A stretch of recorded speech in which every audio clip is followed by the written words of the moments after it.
Hey you guys, so today I wanted to share with you 3 real Sinclair Method drink logs so that you can get an idea of what progress and drink reduction looks like when you're using naltrexone following the Sinclair Method. So this first drink log is somebody's first year on the Sinclair Method. Up here in the left corner is where they started on the treatment. You can see they were drinking about 45 drinks a week.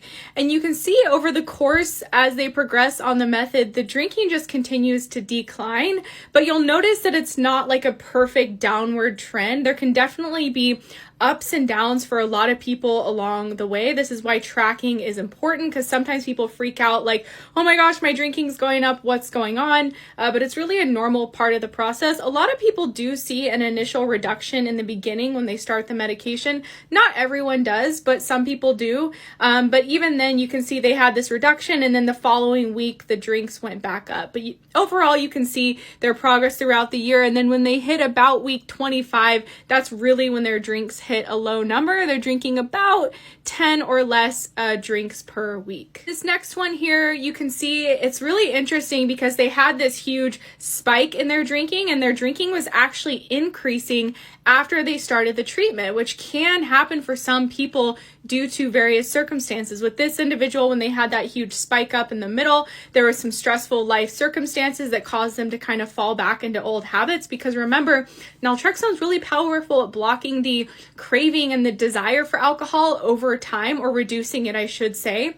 But people can still, quote unquote, drink through the medication. And so that's why in our program, we're always hammering home, naltrexone's 50% of it, and the other 50% is lifestyle changes, creating new coping tools and things like that.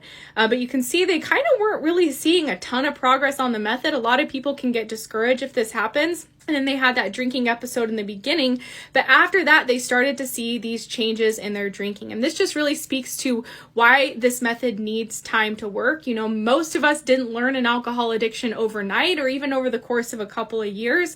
For many of us, it took years and years or even decades of heavy drinking. So the method does need time to work. There can definitely be ups and downs throughout, but if someone's tracking, they can really see the long-term progress and change in their drinking through this treatment. So this person, by the week 40-ish, they're drinking less than 10 drinks a week. And then this final one is capturing someone right in the middle of their Sinclair Method journey.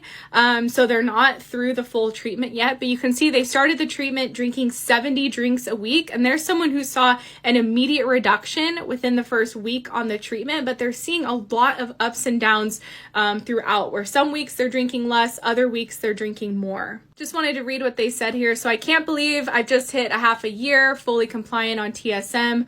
Honestly, I did think and hope I'd be at extinction by now, but to be fair, I've come such a long way. I don't think about drinking most of the time. Today, I popped my naltrexone at 4 p.m. in readiness for possible drinking and only had 1 gin the whole evening, sipped it very slowly.